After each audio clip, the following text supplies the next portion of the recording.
So today I'd like to talk to you some about money and how you get money and how you can make money make you more money. So obviously we're all familiar with the most common way of making money, getting a job, which is considered active income because you have to actively do something in exchange for getting your income. You go to your 9 to 5 job and you're there doing something for someone else, and in exchange, that company will pay you every week or every other week.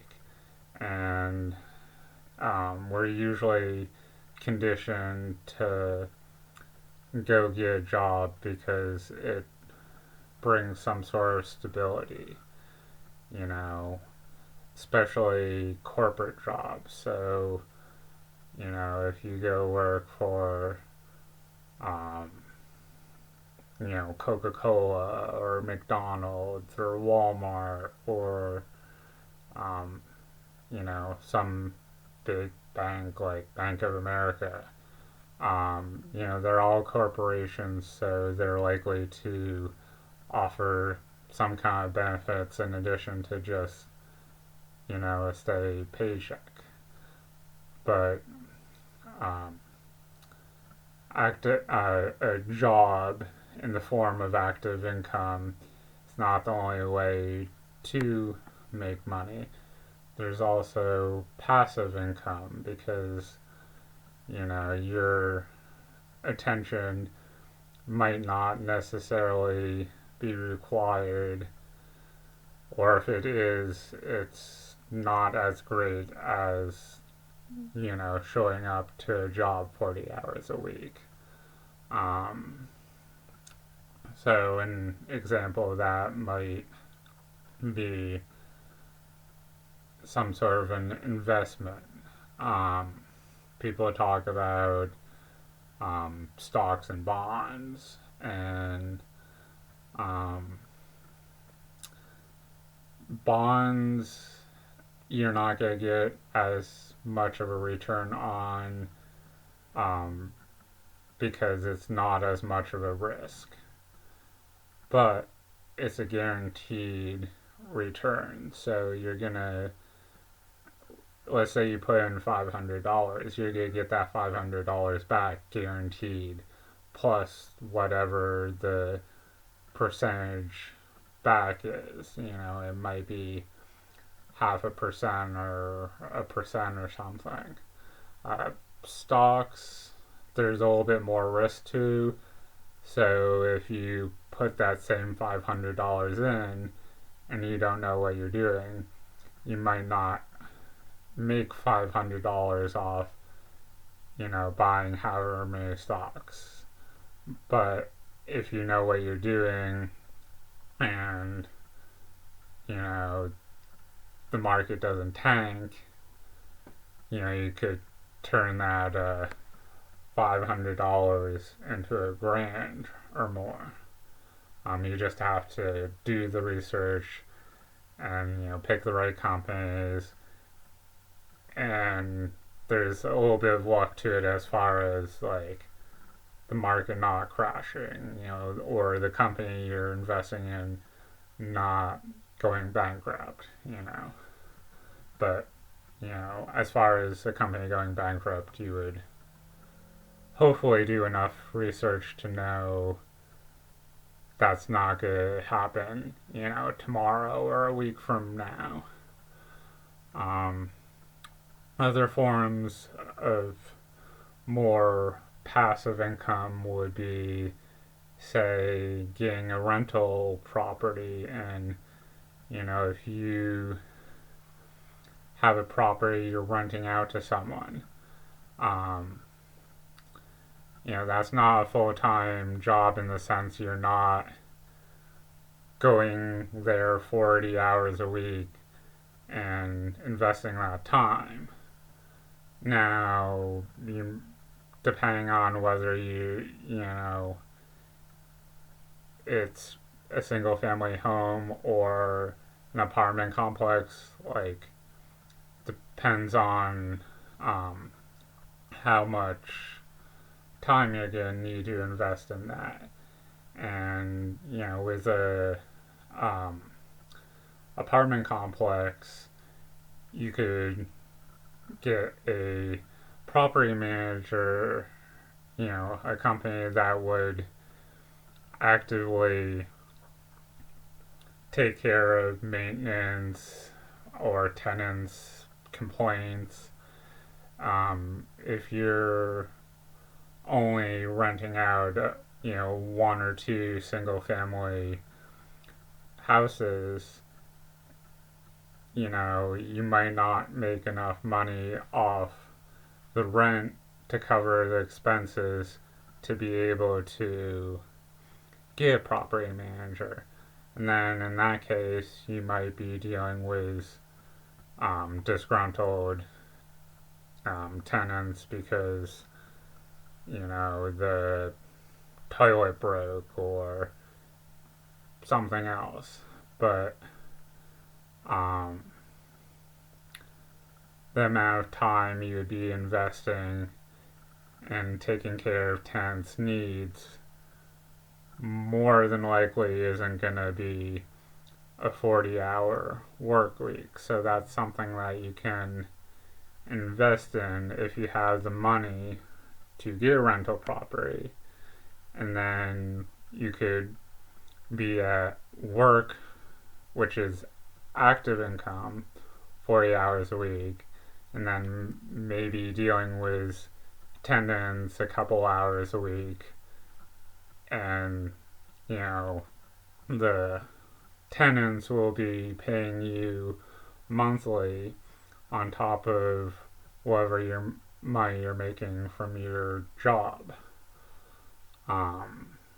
So the idea behind passive income would be to eventually have enough different types of passive income that and big enough types of of passive income to make as much or more off of that as you would be making at a job. So if you're making 50 grand a year at your job, your goal is trying to reach at least 50,000 in passive income. And then once you reach that, if your job if your goal is to leave your job, if you can create 50,000 a year or more in passive income, then you could potentially leave your job. Or you could find another job that you work less hours, and because you work less hours, you might not bring in 50,000, but that's okay because you have, that in passive income, so your active income doesn't have to be as much.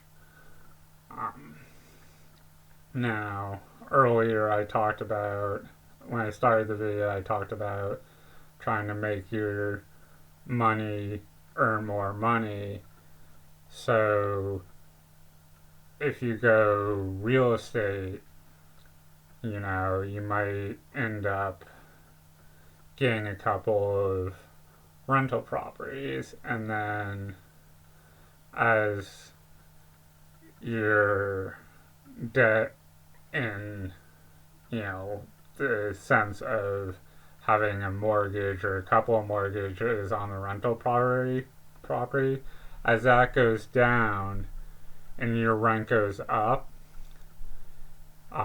you can eventually leverage your rental properties to buy more rental properties.